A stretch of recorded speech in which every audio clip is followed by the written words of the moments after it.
సంగారెడ్డి జిల్లా పటాన్చెరు నియోజకవర్గంలో ప్రసిద్ధిగాంచిన గణేష్ గడ్డ స్వయంభూగా వెలిసిన గణనాథుడి ఆలయంలో 11 రోజుల పాటు అంగరంగ వైభవంగా బ్రహ్మోత్సవాలు జరగనున్నాయి.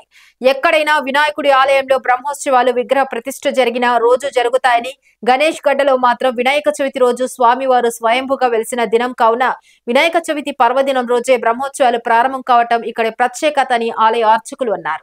ప్రతిరోజు ఉదయం స్వామివారికి అభిషేకం, మంగళహారతి, కుంకుమార్చన, సామూహిక అర్చనలు, మధ్యాహ్నం అన్నప్రసాద వితరణ, స్వామివారికి పల్లకి సేవ ఉంటాయని, 7వ తారీఖు ప్రారంభమైన బ్రహ్మోత్సవాలు 17వ తారీఖు వరకు కొనసాగుతాయని, చుట్టుపక్కల ప్రాంతాల నుండి కాకుండా వివిధ రాష్ట్రాల నుండి భక్తులు అధిక సంఖ్యలో పాల్గొంటారని ఆలయ అర్చకులు అన్నారు. బ్రహ్మోత్సవాలు చివరి రోజైన 17వ తారీఖు శనివారం సాయంత్రం పూర్ణాహుతితో బ్రహ్మోత్సవాలు ముగిస్తాయని అన్నారు.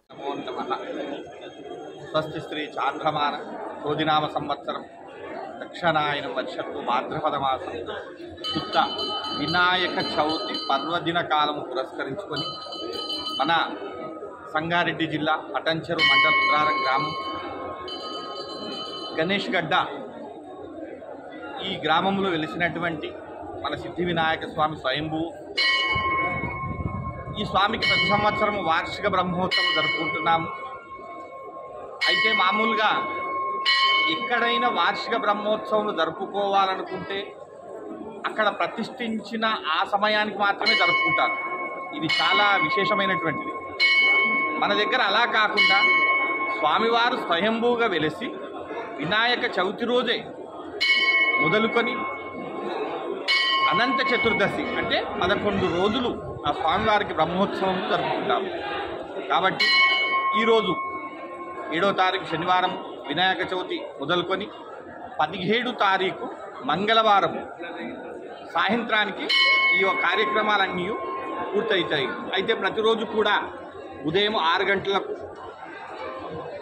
సామూహికంగా అభిషేకములు, తదుపరి అలంకరణ, 9 గంటల వరకు అలంకరణ, మహామంగళహారతి ఈ కార్యక్రమం జరపబడతాయి. తదుపరి అర్చనలు 10 గంటలకు హోమము, గణపతి హోమము, రుద్ర హోమము, చండీ హోమము.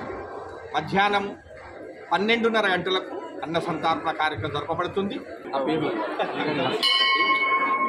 నేను కూపన్పల్లి ఎన్టీఆర్ గత 3 సంవత్సరాలుగా వినాయకుడిని దర్శించుకోవడానికి ప్రతి వినాయక చవితి రోజు కంటిన్యూగా 3 సంవత్సరాలు చేస్తున్నాం. మనం అనుకున్న కార్యక్రమాలు ఈ భగవంతుని దయ వల్ల అన్నీ బాగా జరుగుతున్నాయి. కాబట్టి నమ్మకంతో 3 సంవత్సరాల నుంచి మా ఫ్రెండ్స్ ఇద్దరం కలిసి రెగ్యులర్గా వస్తాం. ఈరోజు ఈసారి వచ్చి దర్శనం చేస్తాం. గణేష్ గడ్డలో వస్తున్నాం. ఏ కార్యమైనా సంవత్సరం గణేష్ చవితికి వస్తాం. గణేష్ పండుగ ఏ పండుగ అయినా ఇక్కడ వచ్చి ప్రతి ఆదివారము గణేష్ గడ్డలో బాగా మంచిగా ఏ కార్యమైనా నిర్వహిస్తాం.